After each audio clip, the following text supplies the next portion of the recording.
Welcome to the Payola channel. I'm Justin Stam. Join me on this journey into an analysis of the world of organized crime, political intrigue, and the dramatic history of Americana.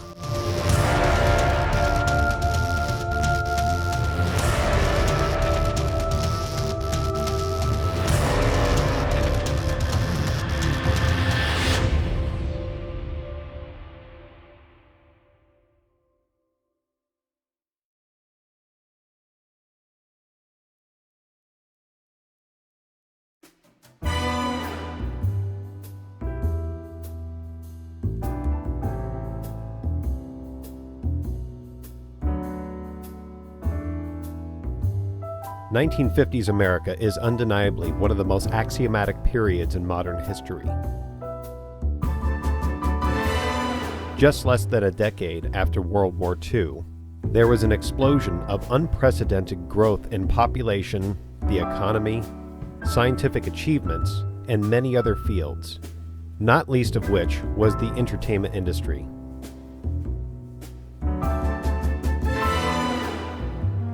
In a time period that celebrated life, Hollywood's golden age churned out a seemingly limitless stream of incredible films and music that fueled the hearts and minds of millions, young and old.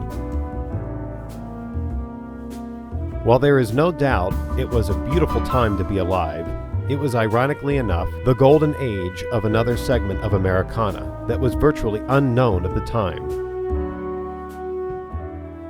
the American Mafia.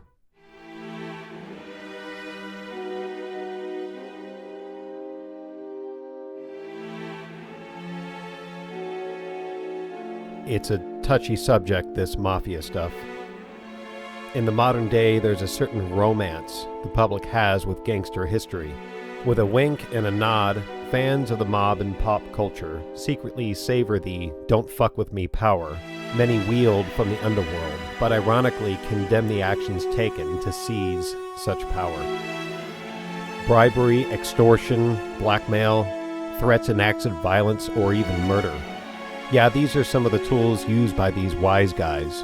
No matter how many chuckles people get from Robert De Niro crushing somebody's skull in movies like Analyze This or Goodfellas, this is the reality of it all. But guess what? These are the tools of any group that possesses power and wants to keep it. We know that because we only have to study history for 3 minutes to understand that every country, kingdom, empire, and army has used such methods to seize and maintain their power as well. It's not an endorsement, but a statement of historical facts. I don't claim to be any sort of mob expert by any means, nor am I a degreed historian. I'm just a regular guy that loves learning about history and how it affects other regular guys like me. After studying the subject, like it or not, the Mafia is part of the history of America. And in the 1950s especially, they had a heavy hand in the entertainment business.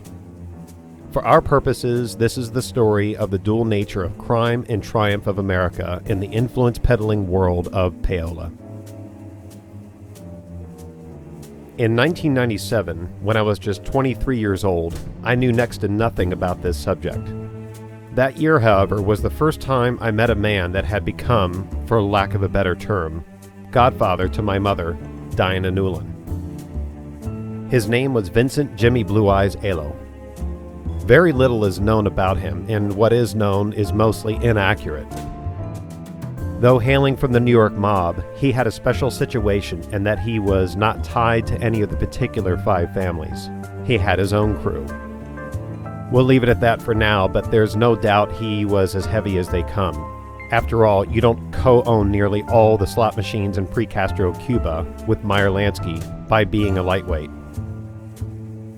After speaking with Alo that afternoon, my worldview on so many things changed. It took many years to put multiple subjects back into perspective, but along the way I was introduced to many people in which I had the opportunity to either interview or speak with on and off the record. It became self-evident that if there was a story that I could really get behind regarding this subject, it would have to take place in one of my favorite periods in history, the 1950s. I mean, who doesn't like the 1950s?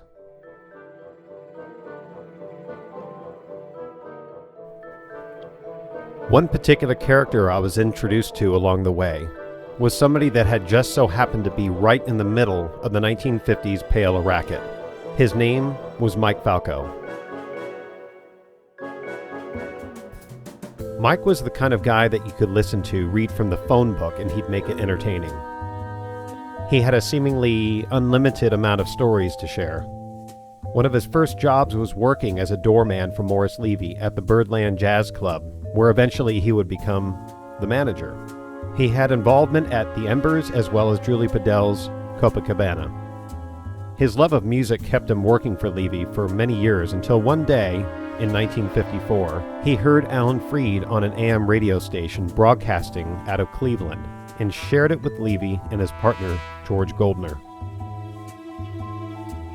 In no time flat, Falco, Levy, Goldner, and many others found themselves right in the middle of the jukebox rock and roll era and became part of music history.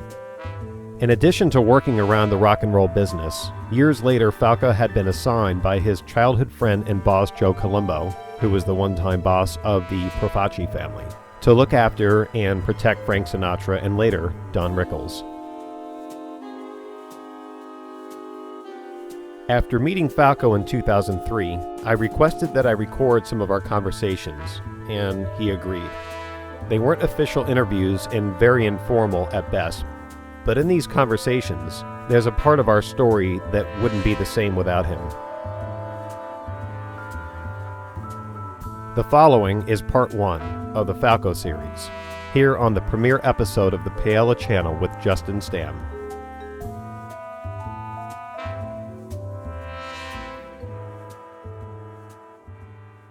Working on the period piece idea before, we had been talking to quite a few characters. What we had tried to come up with was some kind of a conglomeration of ideas with the Payola scene, and not necessarily call it Payola, but have a character, and then this is before we even talked to you. We were in the middle of that. Who was in the middle of that? We were in the middle when rock and roll could lead. I had Alan Freed. They thought they had the biggest disc jockey in New York, and it was all about Payola. We went before the Senate and everything. My brother-in-law, every one of us. Was record companies, everything. Morris Levy was involved, who owned Birdland and the Embers, if you remember the famous Birdland in New York. Oh, jazz corner of the world. Dizzy Gillespie, Cal Basie. I mean, That's right. Trumpet players, the greatest saxophone. Oh, I can't even think of their names. You know, I used to be there every night. To Harlem, when Harlem was safe, finish drinking in Harlem because we would be closed. No, that was in the late 50s? Yeah. That's when Payola came out, when rock and roll came. Big thing from New York with the Payola and with the music and all the acts I had, that they all used to come down and visit me, you know, because rock and roll was out then. It's the phase of spinning wheel, blah, blah, blah, all those type of songs, you know, different groups. And another phase of music came in at that time. And it was funky music then. And I caught on to that. I said, well, that's rock and roll, or rock and roll left me. I said, I'm going to open up this joint, and I'm going to call it Funky Broadway. I got a record going. I'm going to make the record while I make me. And I did. And it happened that way. It was so remarkable that I got a lot of bad vibes from friends of mine on that. Restaurants you would have went to. You went to trouble when you went to nightclub. Mike, you brought heat on everybody. What heat? You know. Why would they say that? Well, they figured I didn't need something like that. New cars, a lot of broads around my arms, you know, going to the Fontainebleau and having cocktails and everything. I was living. I didn't give a shit. I'm not Vito Genovese. Do that. Even he did it. So what? You know what I mean? Only his rooms were different, and he watched who he was around. I didn't care. I just had a good time. White, brand new cars. Of course, I had a very dear friend at that time.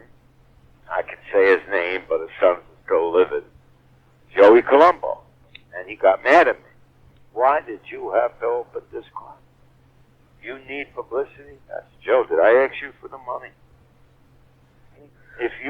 I can understand you talking to me like this. Jesus Christ. Yeah, but Mike, you wanted a restaurant. I even was going to help you with that. I was trying to buy Capras for you. I know. But why do you go in the nightclub? You're in the spotlight now. So what do I care? What the hell do I do? There was a big argument there. He had to come and visit it. That's how engrossed he was into the place. Please don't come in my place. And sure enough, the feds followed him there. That's what started the investigation. You know what I mean? Hottest thing in the country. See, in the back wall, I had a girlfriend from California. She was wild. She did all the psychedelic painting. In the back with the dark lights, you know, and you see all the tape. And she goes and put JC, big initial. He had heard about it. I said, Joe, he says, I got to see that. I said, that could mean Jesus Christ. By the way, Joey Colombo. But you did it my name. So what? That's what Janae wanted to do. She was nuts. She loved Joey, you know. And we did. He had to come and visit and see his name. The initials. Not his name, his initials. He'd bring a slew of FBI guys with him. Get him out of the kitchen to a limousine and get him out right away because there would have been so much heat there. I don't know who tipped him off, you know. But that's what his mind was, say. That's what the kind of publicity you're going to draw. And it probably ruined me. Not probably. It probably did. The period, and it was an exciting period. I still remain great friends with him in the end. I mean, we were so, I got involved with the Italian club, which hurt me a lot too at the time, but I didn't have anything that I owned at the time. Harassed me, you know. And the Italian club was where? Yeah, that was the Italian American.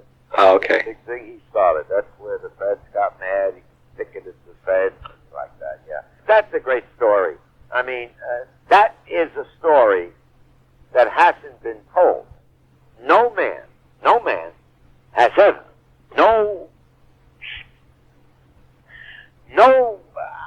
I don't know the words. For some reason, my mouth is like kind of unusual. No one has attempted to pick the FBI building, picket them. And he did. He did. Now, how the hell can he do that? And who did he have on the line? Guys that were killers. Guys, when they took the pictures, that's so-and-so. This guy belongs to that family. This guy belongs to this family. Look what he caught. But he was trying to do something that nothing was ever, you know. This is about you, Mike. This is about every Italian walking that's being harassed that were Mafia. And that's why I'm doing this. And he was succeeding. Because I remember the trouble he had with Sinatra. I had to get Frank a message, story. Being among stories, I love stories. And Joey tells me, Joey's on the 12th floor, 13th floor, in any hotel. 13th is Bedlam. So I go to the 14th floor. That's Frank Sinatra, the whole floor he's got. He's got 3 desks starting from the elevator before you get to his room. Sweet, forget about it. So, but I could go up there because I worked for him at the time, see? And I'm with Joey downstairs in 11. He said, I want you to do me a favor, go upstairs. Yeah. See that skinny bastard. Tell him that I'm leaving tomorrow, and I'd like to see him before I go. Okay, so I go upstairs. I got out of the elevator.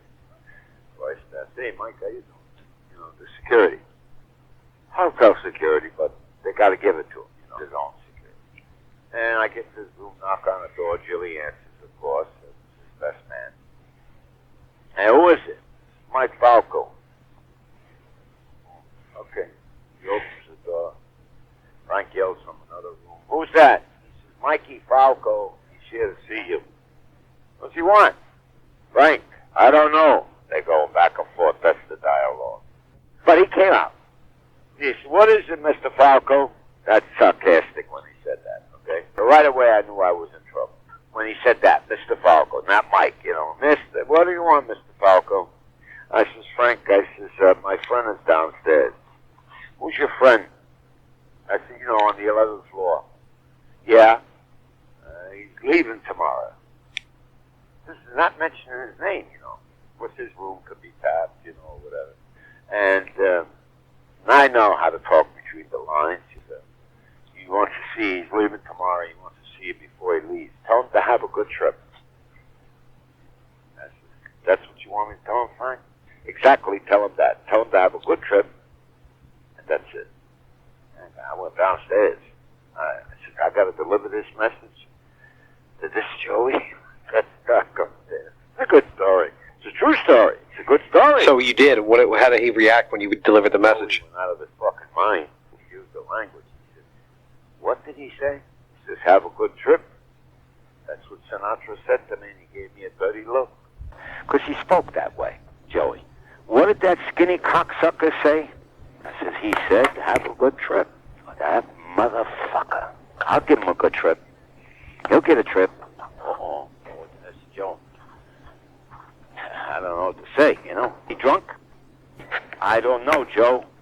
He was in his room, and Jilly called him out. That other cockeyed cocksucker, Jilly had one eye. Yeah. That other cockeyed cocksucker. This is a true story. You can put that in your book. Oh, no, Frank is dead, right? Yeah, died, yeah. Nancy won't get mad. No, Nancy wouldn't get mad. I said, I can forget myself with him now. We're shooting a movie now. We're down there doing a movie. We're going to do another one right after that. Well, who was Sinatra with at the time that he felt that he could disrespect him? He was with the guy from Chicago. Okay. He got his way, bud. Not Frank. Frank lost. And I knew he'd lose. Because I know Joey was going to sit. An organization that he put together with millions of dollars going. And golf tournaments, collecting money from all over. And he was serious about this for some reason. He became like a little Napoleon. He used to put his hand in his suit like Napoleon. For real. He was that kind of a guy, you know. But I loved him. I grew up with him, don't forget. We're just friends. I grew up with him. He used to call me the Cisco Kid. That was my nickname. I said, why you call me that, Joe? Well, we used to go riding horses. You remind me of the Cisco Kid with that bug. Where'd you ride horses at? I live at Burger Beach, Long Island. We used to go rent the hack horses, you know, and ride the water, you know, the sand. There was a riding academy out there. To make up gangs. These were all young guys. In fact, Joey wasn't even made then. A lot of guys weren't made then.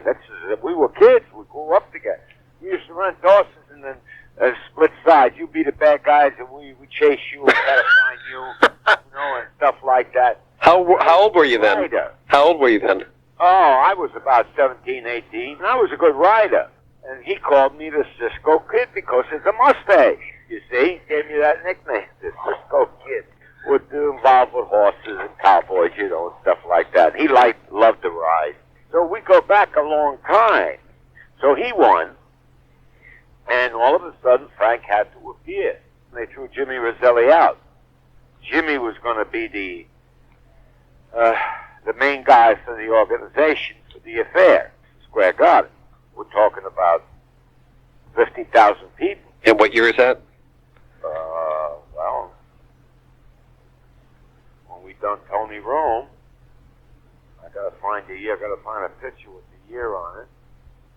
I was working for Frank at the time. I had no funky. It had to be in the 70s. Okay.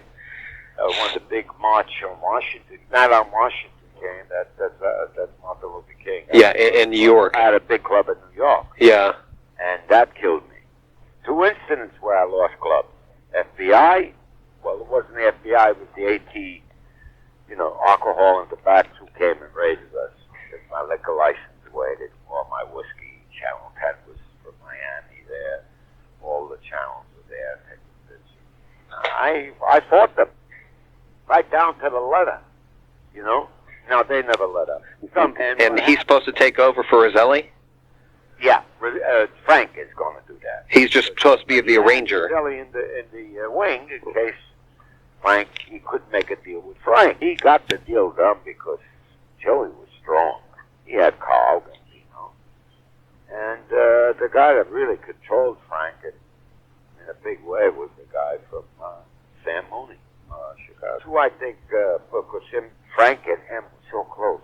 That's the Marilyn Monroe Kennedy thing, and they were banging her, and they're banging somebody else. Judith. You know, from the news. Yeah, Judith. That's it. The black-haired woman. Exactly. Yeah. She still gets on TV now. So I met them all, and of course I was good friends with Marilyn row. So, but this is when she first started. That when she was close to Frank. I wasn't with Frank then. See, when I had quit Frank and went with Don Rickles. See, and I stood with Don Rickles for 4 years. Then I quit him. And I couldn't take his shit no more. Yeah, he sounds like a handful. He was, he's a funny guy, but he used to drink a lot, and I'd have to control him with his drinking because he used to get sloppy on the stage. That was my job. See, And then bodyguard, because sometimes he needed it. They wanted to come and kill him up. So people, I have quite a few spats. Don't worry. And I lived in California. I loved it. All the actors, they all come in to see Don. He was a big draw for actors, for when he worked in Crescendo. Oh, my God. Every actor, any big actor. I met Tony Curtis with him. I met Janet Leigh. I bought a dog off them. They gave it to me after a while. So, really, I met everybody through Don. Sinatra wasn't like Don Rickles. Bounce off from people to people. Don was. Don loved celebrities. He loved to be around them, you see, and he was a big draw. They used to pick on them, He used to pick on them, and they loved it. Ringside and take his abuse. Funny. They were so funny, I tell you. It's unreal. I was there for 2 shootings when they shot 2 of them, and they done so many. Dean was a sweetheart. So nice. Oh, what a guy. He didn't like Frank's temperament a lot of controversy. It was business, They were close, but at the end they won. Sure. So that is that. But anyway, that's how I progressed, and Sinatra wound up coming. So I said, well, Joey won. So who's bigger? So he did end up coming. Oh yes, sir.